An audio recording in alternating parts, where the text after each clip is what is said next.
Another day, another basketball stories na naman ang pagkikwentuhan natin. At ngayon nga ay ang balitang kailangan pa rin nga daw kunin ng Los Angeles Lakers si Domantas Sabonis. At ang balitang bagong player na makukuha ng Golden State Warriors.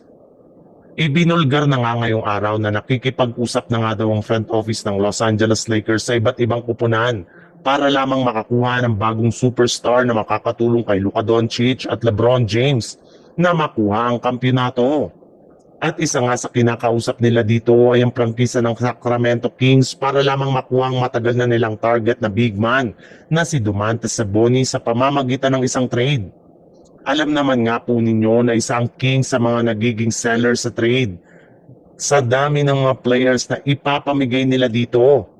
At isa sa mga plano nilang tanggalin ay si Domantas Sabonis na sawa na rin naman nga sa paulit-ulit na pagbagsak ng team sa standing. Sa ngayon nga ay nagkakaroon ng ilang mga negosasyon ng Lakers at ang Kings patungkol sa trade ni Sabonis. Sa katunayan, nag-offer na nga dito agad ang Lakers ng trade package na kinabibilangan ni na Austin Reeves, Dalton Knight, Maxi Kleber, Gabe Vincent at isang future first round pick na kasalukuyang pinagdidiskusyonan na ng dalawang panig kung kailangan pa nga ito dagdagan o hindi na para matuloy ang nasabing trade.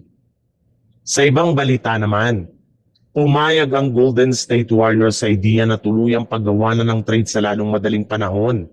Sa katunayan, base sa ibinulgar ng isang NBA insider, bukas pa rin nga daw ang pintuan ng Warriors para i-trade si Kuminga sa kupunan ng New Orleans Pelicans upang makuha ang matagal na nilang target na si Trey Murphy III na available pa rin sa trade market. May ilang mga miyembro nga ng front office ng Warriors ang gustong-gusto ang potensyal at ang galaw ni Murphy sa loob ng court at naniniwala nga sila na magkakaroon ito ng malaking impact sa kanilang kampanya next season. Babagay rin naman nga daw ito sa laruan nito kasama sina Stephen Curry at Jimmy Butler bilang isang spot-up shooter.